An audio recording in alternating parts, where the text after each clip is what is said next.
Pakistan stock exchange record पर record बना रहा है, जहां इस वक्त हम देखते हैं कि जो 100 इंडेक्स है वो मंथली 11% इजाफे से अब बहुत ऊपर जा चुका है। 1,47,000 पॉइंट्स की तारीखी बुलंदी तक भी ये पहुंचा है और एक महीने में हमने देखा कि हज़ारों पॉइंट्स का इजाफा हो चुका है। अभी 100 इंडेक्स की मार्केट कैपिटलाइजेशन 4.16 ट्रिलियन रुपए रही है, जो पिछले महीने के 3.75 ट्रिलियन रुपए से 11% बढ़ चुकी है और पिछले साल के मुकाबले में 69% से जायद का इसमें इजाफा हो चुका है। अब डॉलर्स के एतबार से मार्केट कैप 14.73 बिलियन डॉलर रहा, जो पिछले महीने 13.23 बिलियन डॉलर रहा था, जबकि पिछले साल के मुकाबले में मार्केट कैपिटलाइजेशन में 67% का एक बड़ा इजाफा सामने आया। माशी इस्तेहकाम, मालियाती इस्लाहात की कोशिशों और बैरूनी शोबे की बेहतरी देखते हुए S&P ग्लोबल ने 2.5 साल बाद पाकिस्तान की क्रेडिट रेटिंग को -B कर दिया है, जिससे इन्वेस्टर्स के एतमाद में मजीद बेहतरी आई है। पाकिस्तान ने करंट अकाउंट में 22 सालों में सबसे ज्यादा 2.1 बिलियन डॉलर्स का सरप्लस हासिल कर लिया, जो पिछले साल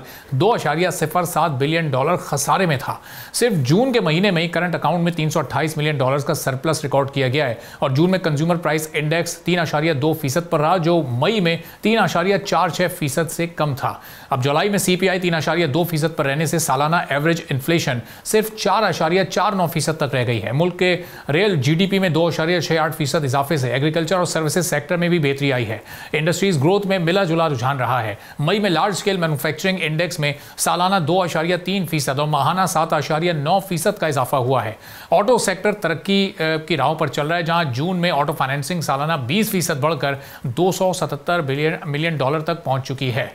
पूरे साल में 1,48,000 कारों की फरोख्त की गई है, जो सालाना 43% का इजाफा है। फिर कंस्ट्रक्शन सेक्टर है और इसका रेवेन्यू हमने मामूली कम होते देखा, जहां सीमेंट की सालाना फरोख्त सालाना 2.5% थोड़ी सी कम हुई, जिसके बाद हमने इसकी रिकवरी भी देखी और सिर्फ 3.5 मिलियन टन की गई है। 2.1% सालाना इजाफे के बाद मुल्क में बिजली पैदावार 13,744 गीगावाट फी घंटा हो गई। पेट्रोलियम मसनूआत में मंथली बुनियादों पर 2% का इजाफा हुआ और फरोख्त 1.57 मिलियन टन तक जा पहुंची है।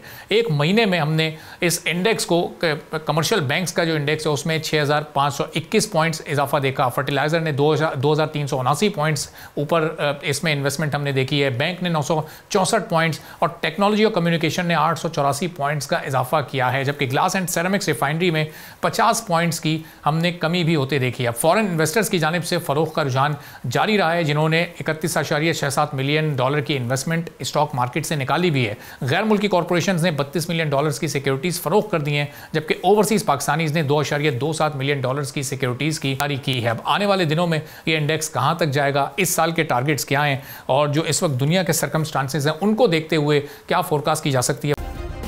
सब्सक्राइब करें और बेल दबाएं ताकि कोई खबर रह न जाए।